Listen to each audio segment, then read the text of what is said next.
ఇక్కడికి 1969 పోరాటంలో అమరులైన వారి కుటుంబ సభ్యులను పిలిచి సన్మానించుకున్నందుకు నాకు సంతోషంగా ఉంది.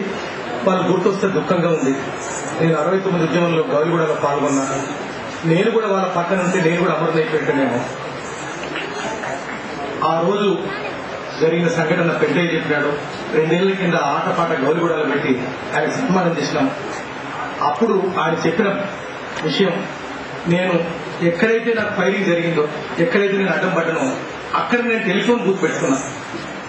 ఆయన వడ్డంగి పనిచేసేవాడు దళితుడు. అక్కడ పెట్టుకున్నా. నన్ను రోజు ఒకడు వేధిస్తున్నాడు. పోలీసులు వచ్చి వేధిస్తారు, మున్సిపాలిటీలు వచ్చి వేధిస్తారు. వాళ్ళ నుంచి వృత్తి కలిగించండి అన్నాడు. మేము మా చేయగలిగినంత చేసినాం. అక్క పద్మావతి అక్క, ఆమె తమ్ముని పెంచింది, పెద్ద చేసింది, ఫైరింగ్లు చేసింది. ముసలి తల్లిని పట్టుకొని బతికింది. 1969 కథలు వింటే, బాధలు వింటే ఎవరికైనా కంట నీరు వస్తుంది. మామూలుగా తెలంగాణ అనేది ఒక జిహాద్, ఒక ధర్మయుద్ధం. ధర్మయుద్ధం చేయాలంటే ఇక్కడ లతీఫ్ ఉన్నారు, ఇతర ఇస్లాం తెలిసిన వాళ్ళు ఉండొచ్చు. ధర్మయుద్ధం చేయాలంటే గురువుకి వెళ్ళి 360 మంది నిజాయితీ కలిగిన వాళ్ళు, సమర్థులైన వాళ్ళు ప్రతిజ్ఞ చేయాలి, సంతకం చేసి చెప్పాలి మేము జిహాద్ చేస్తున్నాం. ఆ గురువు గారికి నమ్మకం కలగాలి, నిజాయితీ పనులని, సమర్థులని. అప్పుడే జిహాద్ చేయడానికి ఫత్వా జారీ చేస్తుంది. 370 మంది తెలంగాణ యువకులు, సమర్థులు, నిజాయితీ పనులు తమ రక్తంతో సంతకం చేసి జిహాద్ ప్రకటిస్తారు. ఆ జిహాద్ త్యాగాలు, ఆ పోరాటం, వారి రక్తం, మన కృషి, ఇవి వృధా పోరాటం. వారి ఆశయాన్ని కొనసాగించాలి, తెలంగాణ తీసుకొని రావాలి, జిహాద్ మనం కొనసాగించాలి. ఇది మనం స్ఫూర్తి పొందడానికి కోసం వారిని ఇక్కడ తీసుకొచ్చింది. ఈ ఆటపాట కూడా మన స్ఫూర్తి పొందడం కోసం తప్ప వినోదం కోసం కాదు. వినోదం అక్కడ సంబరాలు జరుగుతుండొచ్చు, ఇది సంబూరం కాదు. ఇది పోరాట స్ఫూర్తి కోసం మనం అమరులను దర్చుకుంటున్నాం. ఇది 2 రకాల. ఒకటి, ఈరోజు ఇంతకుముందు మిత్రులు చెప్పినట్టుగా భగత్ సింగ్ పుట్టి 100 ఏళ్ళు అయింది. పుట్టి 100 ఏళ్ళు అయింది, చనిపోయి 76 ఏళ్ళు. 1907లో పుట్టిండు, 1907లో పుట్టినాడు, 31లో ఉద్దేశినారు, 24 ఏళ్ళు. భగత్ సింగ్ స్ఫూర్తి మనకు 1957లో మొదలైన మొదటి స్వాతంత్ర సంగ్రామం ఇప్పటికి 150 ఏళ్ళు అయింది. ఆ సంగ్రామంలో రామ్జీ గోండ్ పోరాటం చేసినాడు, నిర్మల్లో ఉరిదీసినారు. తురుం ఖాన్ అంటే హైదరాబాద్ లో తురాబాస్ ఖాన్, తురాయి feather the cap, Turrebaz Khan ఆయన్ని తోపులు పెట్టి, తిరంగులు పెట్టి బ్రిటిష్ రెసిడెన్స్ కోటి మీద ఇప్పుడు ఉమెన్స్ కాలేజ్ ఉంది, కాల్పులు చేసినాడు. బ్రిటిష్ ప్రభుత్వాన్ని ఎదిరించాలి, నిజాం ఎదిరించాలి. మామూలు విషయం కాదు. ఆ గుండె ఉక్కు గుండె ఉండాలి, మామూలు గుండె చేయలేదు. అందుకని హైదరాబాద్ లో ధైర్యస్తుని తురుం ఖాన్ మాట. ఆ తురుం ఖాన్ పట్టుకుంటే జైల్లో పెడితే పారిపోయినాడు. మళ్ళా పట్టుకొచ్చినారు, కాల్చినారు, కొయ్యకి ఏలాడ తీసినారు. ఆ కొయ్యకి ఏలాడ తీసిన దగ్గర ఇప్పటికీ స్తూపం ఉంది. ఉమెన్స్ కాలేజ్ పక్కనే, బస్ స్టాండ్ పక్కనే స్తూపం ఇంకా ఉంది. మనకి ఎవరికి గుర్తుండదు. మొన్ననే ఆడబిడ్డల పాదయాత్రలు అక్కడికి ఆడబిడ్డలని ఓడాలు పెట్టుకుంది. 1857 తురుం ఖాన్, ఆయన గురువు మౌలవీ అలావుద్దీన్, ఆయన మొట్టమొదటి అండమాన్ ఖైదీ, ఆయన గుర్తు చేసుకున్నాం. 69 పోరాట యోధుల్ని గుర్తు చేసుకున్నాం. దానికోసం ఈ సభ పెట్టినాము. 2 విషయాలు చెప్పి నేను ఆపిస్తాను. ఈ స్ఫూర్తి ఇట్లానే కొనసాగాలంటే ఇంతకుముందు అల్లం నారాయణ చెప్పినట్టు దీనికి ప్రత్యామ్నాయ ఉద్యమం ఉండాలి. ఉద్యమం రాజకీయాలకు అతీతంగా ఉండాలి. ఉద్యమం ఒకటే, కొంతమంది మిత్రులు ఉద్యమమైన రాజకీయ ప్రక్రియ కూడా కావాలి. ఎందుకంటే తెలంగాణ రావాలంటే పార్లమెంట్లో బిల్లు పెట్టాలి. బిల్లు పెట్టాలంటే దానికి రాజకీయ ప్రక్రియ కావాలి. 1996 నుంచి జరిగిన ఉద్యమంలో ఉద్యమ స్వరూపం లేదు, రాజకీయ ప్రక్రియ లేదు. రాజకీయ ప్రక్రియ ఉందని ఎవరైనా అనుకుంటే వీసమెత్తు రాజకీయ ప్రక్రియ కూడా నాకు కనిపిస్తుంది. ప్రొఫెసర్ రాఘగోపాల్ గారు, ఆయన రాజకీయ శాస్త్రం బోధిస్తారు. మీకు చెప్తాను, 5 సీట్లున్న పార్టీ, అసెంబ్లీలో 5 సీట్లున్న పార్టీ 2 సీట్లను గెలుచుకుంది. కౌన్సిల్ 26 సీట్లుండి ఇంకా 2 సీట్లను అరువు తెచ్చుకుని 28 ఓట్లు 3 స్థానాలు గెలవాలి. ఒక్కటి కూడా గెలవలేదు. ఒక్కటే చావుదట్టు కన్నబోయేటట్టు గెలిచి రాజకీయ ప్రక్రియ ఉంటే, లాబీగా ఉంటే, మనకు శక్తి ఉంటే, మనకు విజ్ఞత ఉంటే, మనకు ప్రజ్ఞ ఉంటే 3 స్థానాలు గెలవాల్సిన వాళ్ళం 1 స్థానం ఎట్లా గెలిచినాం. 2 స్థానాలు గెలవాల్సిన పార్టీ 1 స్థానం కూడా ఆ సగం స్థానమే గెలవాల్సిన పార్టీ 9 కావాలి ఓట్లు, 5 ఓట్లే ఉన్న పార్టీ 2 స్థానాలు గెలిచి అది కూడా తప్పే. నువ్వు రాజశేఖర రెడ్డి తొత్తు ఉండాల్సి వస్తుంది. రాజశేఖర రెడ్డి బలం అరువు తెచ్చుకుంటే తొత్తు ఉండాల్సి వస్తుంది. పోరాటం చేయాలి, కార్మికుల పక్షాన్ని ఉండలేవు, పేదల పక్షాన్ని ఉండలేవు. అది కూడా దురదృష్టమే. నువ్వు 3 స్థానాలు తెచ్చుకోవాల్సింది 1 స్థానం తెచ్చుకోవడం కూడా దురదృష్టం. 2 పార్టీలకు ప్రజ్ఞ లోపించింది, నిబద్ధత లోపించిందని స్పష్టంగా అనిపిస్తుంది. అందుకనే మనం 3 స్థానాలు గెలవాల్సిన పార్టీ 1 స్థానం గెలిస్తే మూల కూర్చొని తెప్పించాలి, సంబురాలు చేసుకోవడం కాదు. కోదిరెడ్డి పాటు కడుతుంటే ఉపవాస దీక్ష చేయాలి, సత్యాగ్రహం చేయాలి, ఒక్కరోజున తిని మారాలి. కానీ మనం సృష్టిగా బిర్యానీ తిని, కుబాలి కామిటా తిని, డబల్ కామిటా తిని పడుతూ నిర్లిప్తి వస్తుంది. అందుకనే మేము తెలంగాణ జర్నలిస్ట్ ఫోరం కూడా, ఐక్య కార్యాచరణ కమిటీ కూడా మేము ఎవరి మధ్యన అగాధం పెంచాలనుకుంటలేము. పోరాట శక్తులు ఏకం చేయాలనుకుంటున్నాం.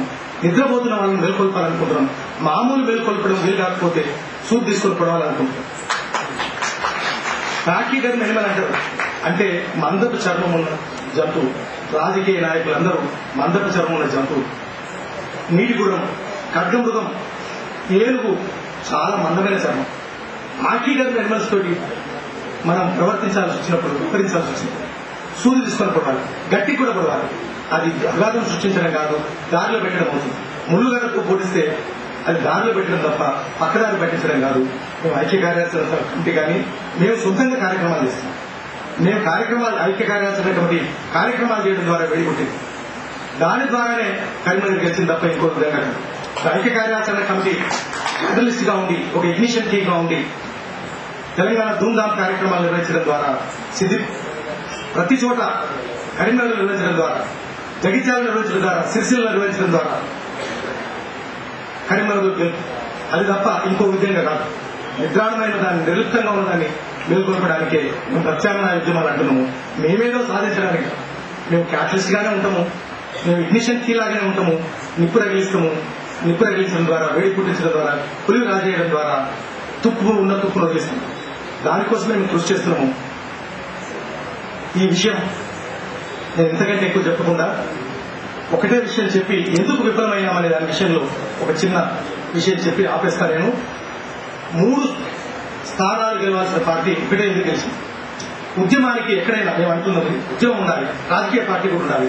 రాజకీయ పార్టీ ఇప్పటిదాకా తెలంగాణ తీసుకురాగలిగిన సత్తా నాకున్నది అని రాజకీయ పార్టీ ఇప్పటిదాకా ఉద్భవించింది. అది నా నమ్మకం. ఉంటే ఆ రాజకీయ పార్టీకి ఏ అంగులు ఉండాలి, ఏ స్వరూపం ఉండాలి, ఏ లక్షణాలు ఉండాలి, అటువంటి పార్టీ లేదు. కమిటీలు లేవు, ఉమ్మడి చర్చలు లేవు, ఉమ్మడి నిర్ణయాలు లేవు, కార్యాచరణ కూడా లేవు. కోతిరెడ్డి పాట గడుతుంటే మౌనం, పులిచింతలు గడుతుంటే మౌనం, పోలవరం గడుతుంటే మౌనం, 610 అమలు కాకుండా ఉంటే మౌనం, రింగ్ రోడ్ వేసి ప్రజల భూములు లాక్కుంటే మౌనం, సింగరేణి కాలేజ్ 75,000 ఎకరాలు ఓపెన్ కాస్ట్ మైన్ కాబోతున్నారు. పాత మైన్స్ మూతపడిపోతున్నాయి, కొత్త మైన్స్ 75 మైన్స్ ఉండేవి, 75 మైన్స్ ఓపెన్ కాస్ట్ కాబోతున్నాయి. ఇప్పుడు 11 ఓపెన్ కాస్ట్ అయ్యి 75,000, ఒక్కొక్కటి 1000 ఎకరాలు, దాని చుట్టూ ఓవర్బడిన ఇంకో 1000 ఎకరాలు, అంటే 1,50,000 ఎకరాలు 4 జిల్లాల్లో కయ్యలు దుమ్ము కాబోతుంది. అయినా మౌనం. మనం గ్రహించినా మాట్లాడలేదు. ఇది చాలా దారుణమైన ఉద్యమం కాదు, రాజకీయం కూడా కాదు. రాజకీయ ప్రక్రియ లేదు, ఉద్యమం లేదు. ఇవి రెండు మన కంటికి కనిపిస్తాయి. అందుకని మనం చర్చ లేకపోతే ఏం జరుగుతుందనే దానికి, ప్రజాస్వామ్యం లేకపోతే ఏం జరుగుతున్న దానికి మొన్న ఎన్నికల గుర్తు ఒక విషయం చెప్పి ఆపేస్తాం. ఒక ఆఫీసరు మనం మాట్లాడేటప్పుడు నాయకుడు ఎప్పుడైనా ప్రజాస్వామికంగా ఉండాలి. ప్రజాస్వామిక లేకుండా జస్టిస్వామ్యం, ఒకటే మనిషి నేను చెప్పింది వినాలి, తక్కిన వాళ్ళందరూ పాలేరులు, నేనే యజమాని అని ఉంటే అది ఇట్లే ఉంటుంది. ఒక ఆఫీసరు 30 ఏళ్ళు ఉద్యోగం చేసినప్పుడు క్యూను రోజు తిరుగుతుండేవాడు. చాయ్ తెచ్చినప్పుడు చక్కెర ఎక్కువైతే తిట్టుడు, అవులేనుడు, చక్కెర తక్కువైతే బేపుకోడు, వేడి నీళ్లు చల్లటి తెస్తే ఏమి రాడు, ఆ దుష్మన్ వాళ్ళు అదే అని తిట్టుడు, మామూలు తెస్తే ఇట్లా అవుతారు చల్లగా అని తిట్టు, రోజు తిట్టేవాడు. ఒక ఏడాది రిటైర్ అవుతానంగా అప్పుడు బుద్ధి వచ్చి ఇక తిట్టొద్దు, నేను మంచిగా చూసుకోవాలనుకుని మన పిలిచి చెప్పిండట, బిడ్డ నేను ఇప్పటి నుంచి మంచిగా బిడ్డ అనగా కరిగిపోయింది ట్యూన్, నేను మంచిగా చూసుకుంటా, నా మనసు మారిందట. ట్యూన్ కూడా అన్నాడట, వెంటనే కరిగిపోయి సార్ నా మనసు కూడా మారింది, నేను మిమ్మల్ని మంచిగానే చూసుకుంటాను కదా, నువ్వేందుకు మంచిగా చూసుకునే, తిట్టిన కుక్కల పేర్లకు ఉంటున్నావు కదా, నువ్వే మంచిగా చూసుకుంటావు అన్నాడు. ఏం లేదు సార్, ఇప్పటి నుంచి ఛాయ్ ఇచ్చేటప్పుడు నువ్వు తిడతావు కదా, అప్పుడు పక్కకు పోయి చాటుకు పోయి తూకు అని తుక్కులు మిస్తుంటే సార్ ఇక ఉమ్మని సార్ అన్నాడు.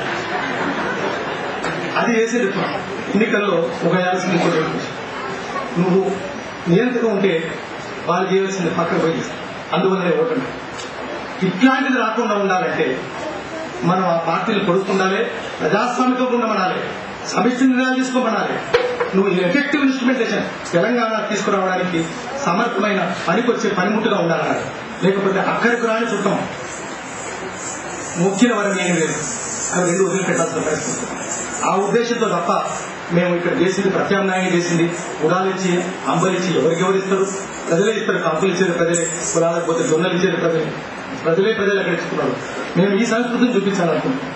ఇక్కడ వ్యాపారం చేసుకునే సంస్కృతిని కాదు, కార్పొరేట్ సంస్కృతిని కాదు, యుటిలిటీ హాస్పిటాలిటీ సర్వీసెస్ ని ఒక వ్యాపార సంస్థ చేసుకునే సర్వీస్ కు భిన్నంగా ప్రజల సంస్కృతి చూపించాలనుకుంటున్నాం, ప్రజల పాటలు వినిపించాలనుకుంటున్నాం. అందుకే ఈ జమిడి కమోత్త ఈ రోజు ప్రత్యామ్నాయ సంస్కృతిని, ప్రత్యామ్నాయ పాటల్ని, ప్రజల కేంద్ర బిందువుగా ఉండే సాహిత్యాన్ని మనకు చూపిస్తుంది. ఈ ఉద్యమంలో మేము ప్రత్యామ్నాయంగా ఉంటాము, ప్రజాస్వామికంగా ఉంటాము, అందరితో కలిసి ఉంటాము, ఎవరి మధ్య అగాధం పెట్టదు. నిద్రపోతుంటే మాత్రం లేపడానికి ముళ్ళుగా వాడడం తప్ప మెడగోయడానికి కత్తిగా వాడడం, అట్లా అర్థం చేసుకోవాలి మమ్మల్ని అని మీకు మనవి చేస్తున్నాను. ఈ ఉద్యమం కొనసాగిద్దామని భగత్ సింగ్ స్ఫూర్తిగా 1969 నాటి వీరుల స్ఫూర్తిగా 1957 నాటి తురుం ఖాన్, తుర్రెబాజ్ ఖాన్, మౌలవి అలావుద్దీన్ల స్ఫూర్తిగా ఉద్యమం కొనసాగిద్దామని ఆ కృషిలో మీరు ఉంటారని హామీ ఇస్తున్నాను.